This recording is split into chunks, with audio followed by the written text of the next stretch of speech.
Alrighty, you've been out there house hunting, you finally found a house that you like, you're ready to put in an offer. Well, just wait one moment before you do that. Watch this video because what I'm going to share with you could make a difference for you.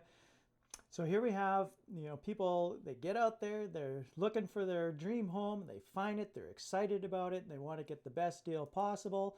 And so a common strategy that people do is they say, hey, we're going to put in an offer, but we're going to ask for the purchase price to be lowered. We want to pay less than that. Now, who doesn't want to save money, right? Sounds like a great way to do it.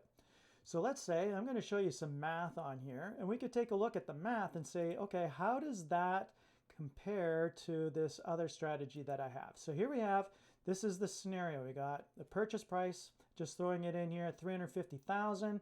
We're doing a conventional loan, so you can get in with a 5% down payment. That's $17,500 for your down payment. And then you are looking at a 30-year fixed rate. I put it at 6%, doesn't really matter. Just for the sake of this illustration, I just chose that number. But that gives you a monthly payment of $1,993.51. Closing costs. So you've got your down payment. A lot of people don't realize that you have your down payment, but there's other costs associated with buying a home. Those are your closing costs. So we say, hey, estimate around 4% for that. It's not going to be exactly that. It's going to be in that range there, but roughly 4%. So we're throwing 4% for this illustration. So that would be $14,000, bringing your total cash needed to buy this home would be $31,500. All right, so that's full price, no discounts or anything like that, but you want a better deal, right? So let's say, hey, we're going to ask the seller to lower the price by $10,000, and that would be awesome to save $10,000. So here's that scenario for you. We put the reduced price up here. So instead of $350,000, we've asked them for $10,000 off. So that brings it down to $340,000. Because that price is lowered, your down payment of 5% is a little bit less. So instead of $17,500, now it's $17,000, but we're still at a 30-year fixed rate mortgage, 6%. And notice your monthly payment is reduced, right? So instead of $1,993.51, now it's $1,936.55. And that saves you a monthly savings of $56.96. Pretty good, right? You're saving some money here. Here's where you also save some money. Notice you got your down payment is reduced to $17,000 instead of $17,500. The closing costs are a little bit less because the purchase price is less.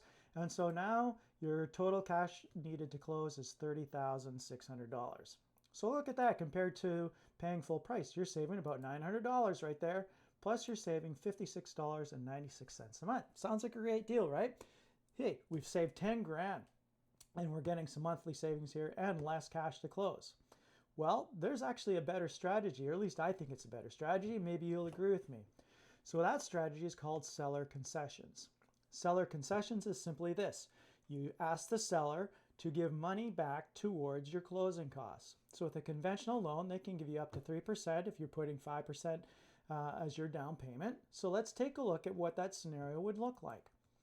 So here we have, you see the price of the home is still $350,000. All these numbers are the same as the first column. There's no change there. So your monthly payment's the same, your down payment's the same, your closing costs are the same, $31,500, all the same. But here's where the difference is. You're asking for seller concessions, and so with this loan, they can give you up to $10,500 towards your closing costs. That's the 3%. Now look at this.